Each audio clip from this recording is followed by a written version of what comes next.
Hello friends, I am Kritika Mahawar. Welcome back to our YouTube channel. आज का video full of knowledge होने वाला है क्योंकि आज हम आपको बताने वाले हैं बौद्ध धर्म के संस्थापक महात्मा बुद्ध से जुड़ी कुछ महत्वपूर्ण बातें। सबसे पहले हमारी आपसे रिक्वेस्ट है, नॉलेजेबल वीडियोस देखते रहने के लिए हमारे चैनल को सब्सक्राइब ज़रूर कर लीजिए। फ्रेंड्स, क्या आपको पता है गौतम बुद्ध को भगवान विष्णु का 9वां अवतार भी माना जाता है। महात्मा बुद्ध के जन्म को लेकर इतिहासकारों में अलग अलग मान्यताएं प्रचलित है। चलिए स्टार्ट करते हैं आज का वीडियो। भगवान गौतम बुद्ध का जन्म लगभग 563 ईसा पूर्व कपिलवस्तु की महारानी महामाया देवी के यहाँ नेपाल के लुम्बिनी वन में हुआ। गौतम बुद्ध के पिता का नाम शुद्धोधन था। बुद्ध के जन्म के बाद एक भविष्यवक्ता ने कहा था, यह बालक चक्रवर्ती सम्राट बनेगा, लेकिन यदि इस बालक में वैराग्य भाव उत्पन्न हुआ तो इसे बुद्ध होने से कोई नहीं रोक सकता। इसकी प्रसिद्धि विश्व भर में होगी। गौतम बुद्ध के बचपन का नाम सिद्धार्थ था। सनातन धर्म के अनुसार वैशाख शुक्ल पूर्णिमा भगवान बुद्ध का जन्मोत्सव दिन है। इतिहासकारों के अनुसार इस दिन बुद्ध को बुद्धत्व की या ज्ञान की प्राप्ति हुई थी, इसलिए वैशाख पूर्णिमा को बुद्ध पूर्णिमा के नाम से भी जाना जाता है। पौराणिक कथा अनुसार गौतम बुद्ध के जन्म के 7 दिन बाद ही उनकी माँ महामाया का देहांत हो गया। सिद्धार्थ की मौसी गौतमी ने उनका पालन पोषण किया। सिद्धार्थ ने अपने गुरु से वेद और उपनिषद की शिक्षा ली, साथ ही राजकाज और युद्ध की शिक्षा भी ली। गौतम बुद्ध कुश्ती, घुड़दौड़, तीर कमान, रथ हाँकने में भी निपुण थे। बचपन से ही सिद्धार्थ के मन में सभी प्राणियों के प्रति करुणा भाव था। उनसे किसी का दुख नहीं देखा जाता था। शाक्य वंश में जन्मे सिद्धार्थ का विवाह 16 वर्ष की आयु में दंडपाणी शाक्य कन्या यशोधरा से हो गया। एक बार सिद्धार्थ को जंगल में किसी शिकारी द्वारा तीर से घायल हंस मिला तो उन्होंने उसे उठाकर तीर निकाला, सहलाया और उसे पानी पिलाया। सांसारिक मोहमाया में उनका मन फंसा नहीं रह सका और एक रात सिद्धार्थ अपनी पत्नी यशोधरा और बेटे राहुल को राजमहल में छोड़कर जीवन पर्यंत बौद्ध धर्म का प्रचार करने निकल पड़े।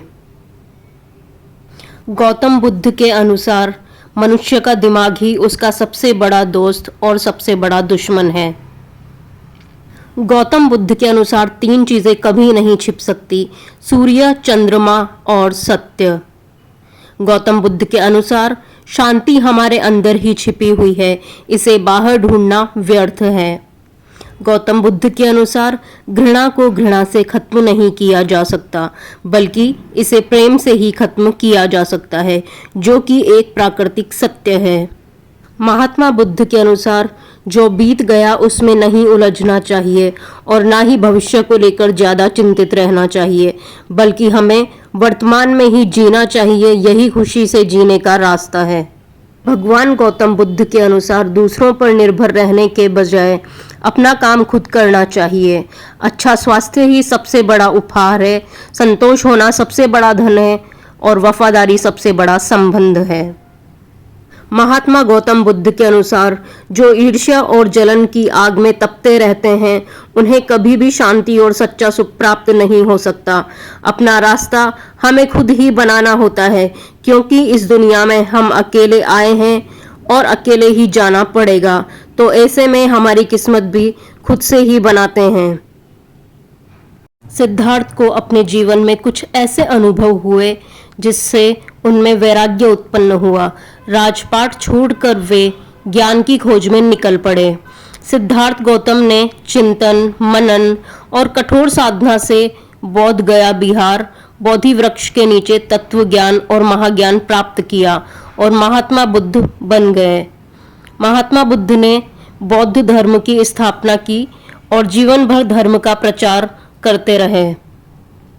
पौराणिक कथाओं के अनुसार लगभग 80 वर्ष की आयु में कुशीनगर में उन्होंने अपना देह त्याग किया। महात्मा गौतम बुद्ध आज भी अपने ज्ञान और वाणी से अमर हैं। कई देशों के अनुयायी उन्हें गुरु और भगवान के रूप में पूजते हैं। महात्मा गौतम बुद्ध ने अपने जीवन में यही संदेश दिया, मनुष्य दुनिया में अकेले आता है, उसे अपने जीवन का संघर्ष अकेले ही करना होगा और अपनी मंजिल पाने के लिए रास्ते भी स्वयं ही खोजने होंगे। आपकी जानकारी के लिए बता दें, महात्मा बुद्ध के बाद उनके शिष्यों ने बौद्ध धर्म के ज्ञान, शिक्षा और मान्यताओं का प्रचार प्रसार किया और बौद्ध धर्म पूरे विश्व भर में प्रसिद्ध हुआ। महान सम्राट अशोक ने भी बौद्ध धर्म में दीक्षा ली और बौद्ध धर्म को अपनाया। अगर आप भी महात्मा बुद्ध के विचारों और मान्यताओं से सहमत हैं तो वीडियो को लाइक करें, शेयर करें और अपने ब्यूटीफुल कमेंट से हमें मोटिवेट करें। फिर मिलेंगे एक और नॉलेजेबल वीडियो में। Thanks for watching. जय हिंद, जय भारत।